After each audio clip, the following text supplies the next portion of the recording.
Friends, Sridevi ಪಾಕಶಾಲೆಗೆ ಸ್ವಾಗತ. ನಾನಿಂದು ಮೆಂತ್ಯ ಪಲಾವನ್ನು ಅತಿ ಸರಳವಾಗಿ ಯಾವ ರೀತಿ ಮಾಡಬೇಕೆಂದು ತೋರಿಸಿಕೊಡುತ್ತೇನೆ. ನೋಡಿ, ಮೊದಲಿಗೆ ಇಲ್ಲಿ ಒಂದು ಸಣ್ಣ ಮಿಕ್ಸರ್ ಜಾರಿಗೆ 4 ರಿಂದ 5 ಹಸಿಮೆಣಸಿನಕಾಯಿ, ಸ್ವಲ್ಪ ಹಸಿ ಕೊಬ್ಬರಿ ಮತ್ತು ಅದರ ಜೊತೆಗೆ ಒಂದು ಅರ್ಧ ಈರುಳ್ಳಿ, ಸ್ವಲ್ಪ ಹಸಿ ಶುಂಠಿ ಮತ್ತು ಬೆಳ್ಳುಳ್ಳಿಯನ್ನು ಸೇರಿಸಿಕೊಳ್ಳುತ್ತೇನೆ. ನೋಡಿ, ಅದರ ಜೊತೆಗೆ ಫ್ರೆಶ್ ಆಗಿರುವ ಕೊತ್ತಂಬರಿ ಮತ್ತು ಕರಿಬೇವು ಸೊಪ್ಪನ್ನು ವಾಶ್ ಮಾಡಿಕೊಂಡು ಸಣ್ಣದಾಗಿ ಕಟ್ ಮಾಡಿ ಅದನ್ನು ಕೂಡ ಹಾಕಿಕೊಂಡು ಈಗ ಗ್ರೈಂಡ್ ಮಾಡಿಕೊಳ್ಳಬೇಕು. ನಂತರ ಇಲ್ಲಿ 1 ಗ್ಲಾಸ್ನಷ್ಟು ಅಕ್ಕಿಯನ್ನು ತೆಗೆದುಕೊಂಡು ಅದನ್ನು ಕ್ಲೀನಾಗಿ ತೊಳೆದುಕೊಂಡು ಇಟ್ಟಿರುತ್ತೇನೆ. ನಂತರ ಒಲೆ ಮೇಲೆ ಒಂದು ಕುಕ್ಕರನ್ನು ಇಟ್ಟು ಕುಕ್ಕರ್ಗೆ 2 ಟೇಬಲ್ ಸ್ಪೂನಷ್ಟು ಎಣ್ಣೆಯನ್ನು ಹಾಕಬೇಕು. ಎಣ್ಣೆ ಚೆನ್ನಾಗಿ ಬಿಸಿಯಾದ ಮೇಲೆ ಅದಕ್ಕೆ ಸ್ವಲ್ಪ ಜೀರಿಗೆ, ಸಾಸಿವೆಯನ್ನು ಹಾಕಬೇಕು.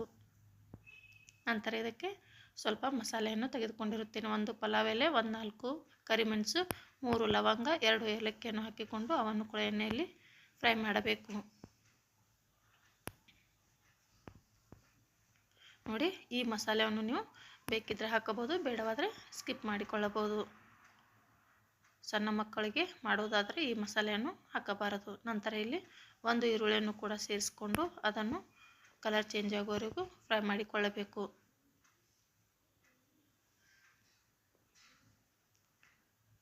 ನೋಡಿ ಫ್ರೆಂಡ್ಸ್, ಈ ರೀತಿ ಸ್ವಲ್ಪ ಈರುಳ್ಳಿ ಬಣ್ಣ ಚೇಂಜ್ ಆದರೆ ಇದು ಚೆನ್ನಾಗಿ ಫ್ರೈ ಆಗಿರುತ್ತದೆ. ನಂತರ ಇಲ್ಲಿ ನಾನು ಮೊದಲೇ ರುಬ್ಬಿರುವ ಹಸಿ ಈರುಳ್ಳಿ ಮತ್ತು ಹಸಿ ಬೆಳ್ಳುಳ್ಳಿ, ಶುಂಠಿ ಇದೆಲ್ಲವನ್ನು ಹಸಿಯಾಗಿ ಹಾಕಿರೋದ್ರಿಂದ ಈಗ ಎಣ್ಣೆಯಲ್ಲಿ ಹಾಕಿ ನೀಟಾಗಿ ಫ್ರೈ ಮಾಡಿಕೊಳ್ಳುತ್ತೇನೆ.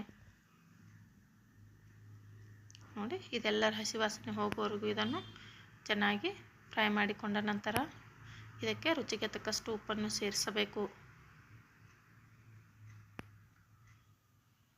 ನೋಡಿ, ಈ ರೆಸಿಪಿ ಇಷ್ಟವಾದರೆ ಪ್ಲೀಸ್ ಒಂದು ಲೈಕ್ ಮಾಡಿ, ಶೇರ್ ಮಾಡಿ, ಕಮೆಂಟ್ ಮಾಡಿ ಮತ್ತು ಸಬ್ಸ್ಕ್ರೈಬ್ ಮಾಡಿಕೊಳ್ಳಿ. ನಂತರ ಇದಕ್ಕೆ ನಾನು ಇಲ್ಲಿ ಹಸಿ ವಟಾಣೆಯನ್ನು ಹಾಕಿಕೊಳ್ಳುತ್ತೇನೆ. ಇದರ ಜೊತೆಗೆ ನೀವು ಬೇರೆ ತರಕಾರಿಯನ್ನು ಕೂಡ ಸೇರಿಸಿಕೊಳ್ಳಬಹುದು. ನಂತರ ಒಂದು ಟೊಮೆಟೊವನ್ನು ಸಣ್ಣದಾಗಿ ಕಟ್ ಮಾಡಿಕೊಂಡು ಅದನ್ನು ಕೂಡ ಈ ಒಗ್ಗರಣೆಗೆ ಸೇರಿಸಿಕೊಂಡು ಎಲ್ಲವನ್ನು ನೀಟಾಗಿ ಫ್ರೈ ಮಾಡಿಕೊಳ್ಳುತ್ತೇನೆ. ನೋಡಿ ಫ್ರೆಂಡ್ಸ್, ಟೊಮೆಟೊ ಸ್ವಲ್ಪ ಮೆತ್ತಗಾಗುವವರೆಗೂ ಇದನ್ನು ಎಣ್ಣೆಯಲ್ಲಿ ಬಿಡಬೇಕು.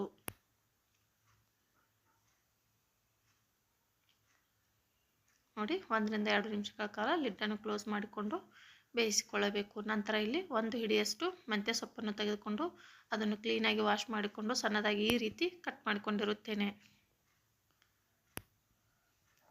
ಮೆಂತ್ಯ ಸೊಪ್ಪನ್ನು ಕೂಡ ಒಗ್ಗರಣೆಗೆ ಹಾಕಿಕೊಂಡು ಅದರ ಕಹಿ ವಾಸನೆ ಹೋಗುವವರೆಗೂ ಇದನ್ನು ಫ್ರೈ ಮಾಡಿಕೊಳ್ಳಬೇಕು. ನೋಡಿ, ಗ್ಯಾಸನ್ನು ಲೋ ಫ್ಲೇಮಲ್ಲಿ ಇಟ್ಟುಕೊಂಡು ಈ ರೀತಿ ನೀಟಾಗಿ ಫ್ರೈ ಮಾಡಿಕೊಂಡರೆ ಇದು ಕಹಿಯಾಗಿ ಬರುವುದಿಲ್ಲ.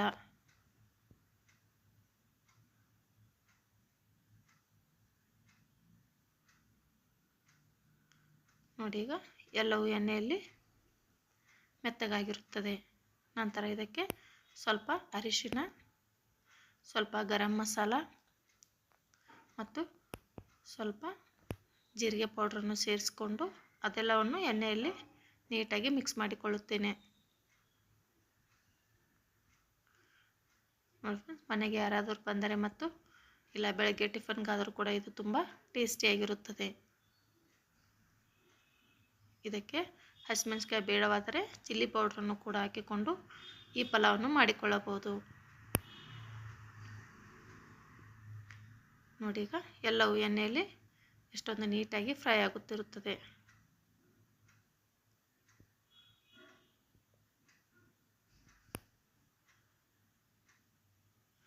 ನಂತರ ಇದಕ್ಕೆ ನಾನು ಇಲ್ಲಿ ಸ್ವಲ್ಪ ಬೆಣ್ಣೆಯನ್ನು ಕೂಡ ಸೇರಿಸಿಕೊಂಡು ಅದನ್ನು ಕೂಡ ನೀಟಾಗಿ ಮಿಕ್ಸ್ ಮಾಡಿಕೊಳ್ಳುತ್ತೇನೆ.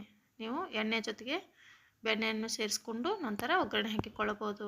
ಆದರೆ ನಾನಿಲ್ಲಿ ಎಲ್ಲ ಒಗ್ಗರಣೆ ಹಾಕಿದ ನಂತರ ಲಾಸ್ಟ್ಗೆ ಇಲ್ಲಿ ಬೆಣ್ಣೆಯನ್ನು ಸೇರಿಸಿಕೊಳ್ಳುತ್ತಿದ್ದೇನೆ. ಇದು ಪೂರ್ತಿಯಾಗಿ ಮೆಲ್ಟ್ ಆಗುವವರೆಗೂ ಬಿಡಬೇಕು.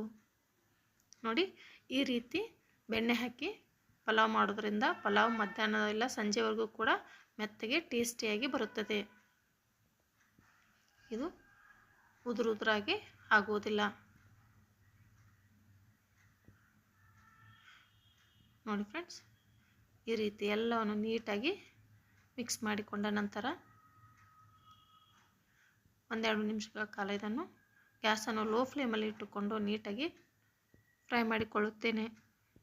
ನೋಡಿ, ಈಗ ಈ ಗ್ಲಾಸ್ಲೆ 1 ಗ್ಲಾಸ್ನಷ್ಟು ನಾನು ಅಕ್ಕಿಯನ್ನು ತೆಗೆದುಕೊಂಡು ಅದನ್ನು 2 ರಿಂದ 3 ಬಾರಿ ವಾಶ್ ಮಾಡಿಕೊಂಡು ಇಟ್ಟಿರುತ್ತೇನೆ. ಈಗ ಅದೇ ಗ್ಲಾಸಿಂದ 2 ಗ್ಲಾಸ್ನಷ್ಟು ನೀರನ್ನು ಸೇರಿಸಿಕೊಳ್ಳುತ್ತೇನೆ. ನೀರನ್ನು ನಾನು ಮೊದಲೇ ಇಲ್ಲಿ ಸ್ವಲ್ಪ ಬಿಸಿ ಮಾಡಿಕೊಂಡಿರುತ್ತೇನೆ. ನೋಡಿ ಫ್ರೆಂಡ್ಸ್, ಈ ರೀತಿ ಮೊದಲೇ ನೀರನ್ನು ಬಿಸಿ ಮಾಡಿಕೊಂಡರೆ ಪಲಾವ್ ಬೇಗನೆ ಕೂಡ ಆಗುತ್ತದೆ. ನೋಡಿ, ಇಷ್ಟೊಂದು ಸರಳವಾಗಿ ಮತ್ತು ಟೇಸ್ಟಿಯಾಗಿ ಮಾಡಿಕೊಳ್ಳಬಹುದು. ಈಗ ಈ ನೀರು ಒಂದು ಕುದಿ ಬರುವವರೆಗೂ ಇದನ್ನು ಬಿಡುತ್ತೇನೆ. ಈಗ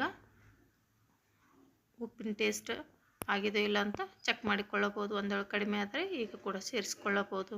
ನೋಡಿ, ಮೊದಲೇ ವಾಶ್ ಮಾಡಿ ಇಟ್ಕೊಂಡಿರುವ ಅಕ್ಕಿಯನ್ನು ಕೂಡ ಸೇರಿಸ್ಕೊಂಡು ಅದನ್ನು ನೀಟಾಗಿ ಮಿಕ್ಸ್ ಮಾಡಿಕೊಳ್ಳುತ್ತೇನೆ. ನೋಡಿ ಫ್ರೆಂಡ್ಸ್, ಈಗ ಒಂದು ಉಗಿ ಬಂದ ನಂತರ ಕುಕ್ಕರ್ನ ಲಿಡ್ಡನ್ನು ಕ್ಲೋಸ್ ಮಾಡಿಕೊಂಡು ಈಗ 2 ಸೀಟಿಯನ್ನು ಕೂಗಿಸ್ಕೊಳ್ಳುತ್ತೇನೆ. ಈ ರೀತಿ ಎಲ್ಲವನ್ನು ಹಾಕಿ ಒಗ್ಗರಣೆ ಮಾಡೋದ್ರಿಂದ ಮನೆ ತುಂಬ ಘಮ್ ಅಂತ ಸುವಾಸನೆ ಹರಡಿಕೊಂಡಿರುತ್ತದೆ. ನೋಡಿ ಫ್ರೆಂಡ್ಸ್, ನೀವು ಕೂಡ ಇದನ್ನು ಮಾಡಿ.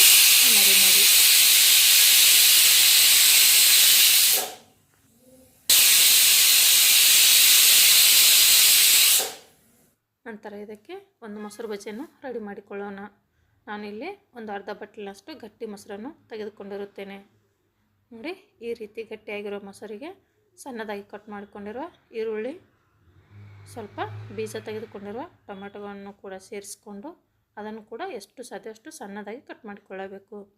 ನಂತರ ಫ್ರೆಶ್ ಆಗಿರೋ ಕೊತ್ತಂಬರಿ ಸೊಪ್ಪನ್ನು ಸೇರಿಸ್ಕೊಂಡು ರುಚಿಗೆ ತಕ್ಕಷ್ಟು ಉಪ್ಪನ್ನು ಹಾಕಿಕೊಂಡು ಬೇಕಂದರೆ ಸ್ವಲ್ಪ ಚಿಲ್ಲಿ ಪೌಡ್ರ್ ಕೂಡ ಹಾಕಿಕೊಳ್ಳಬಹುದು. ನೋಡಿ, ಈಗ ಅದೆಲ್ಲವನ್ನು ನೀಟಾಗಿ ಮಿಕ್ಸ್ ಮಾಡಿಕೊಂಡರೆ ಒಂದು ಮೊಸರು ಬಜ್ಜಿ ರೆಡಿ ಆಗುತ್ತದೆ. ಈ ಮೆಂತಿ ಪಲಾವ್ ಜೊತೆ ಈ ಮೊಸರು ಬಜ್ಜಿ ತುಂಬ ಟೇಸ್ಟಿಯಾಗಿರುತ್ತದೆ. ನೋಡಿ ಫ್ರೆಂಡ್ಸ್, ಈ ರೀತಿ ಮನೆಯಲ್ಲಿ ಮಾಡಿಕೊಟ್ಟರೆ ಎಲ್ಲರೂ ತುಂಬ ಇಷ್ಟಪಟ್ಟು ತಿನ್ನುತ್ತಾರೆ.